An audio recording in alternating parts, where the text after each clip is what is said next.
আল্লাহ আদম এবং হাওয়া আলাইসাল্লামকে সৃষ্টি করার পর জান্নাতের সকল নিয়ামত তাদের জন্য উন্মুক্ত করে দিয়েছিলেন, কেবল একটি গাছ ছাড়া। তাদের জন্য সেই গাছের নিকটবর্তী হওয়াকে হারাম করে দেওয়া হয়েছিল। আল্লাহ কোরআনে বলেছেন, আর আমি বললাম, হে আদম, তুমিও তোমার স্ত্রী জান্নাতে বসবাস করো এবং সেখান থেকে ইচ্ছেমতো স্বাচ্ছন্দ্যে আহার করো। এই গাছটির নিকটবর্তী হইও না, তাহলে তোমরা জালিমদের অন্তর্ভুক্ত হয়ে যাবে। কিন্তু শয়তানের প্ররোচনায় আদম ও হাওয়া দুজনেই জান্নাতের ওই গাছটির কাছে গেলেন এবং তার ফল খেলেন।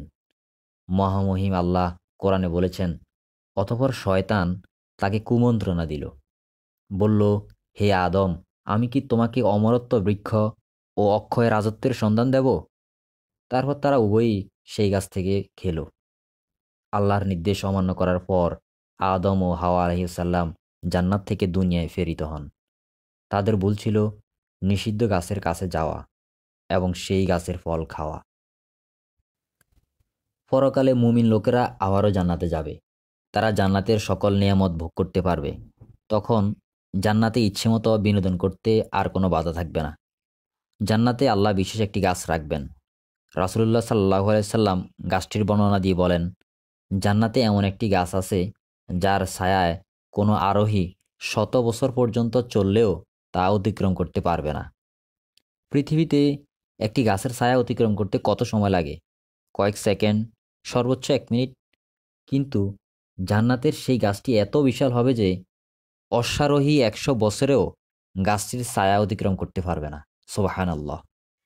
জান্নাতের ওই বিশাল গাছটি ছাড়াও আরও অসংখ্য গাছ থাকবে।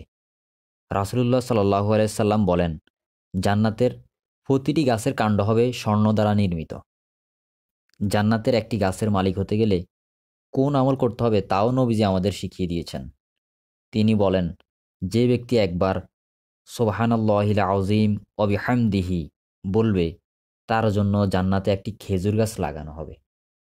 কি চমৎকার সুযোগ! আল্লাহ কতই না সহজ করেছেন তার বান্দাদের জন্য।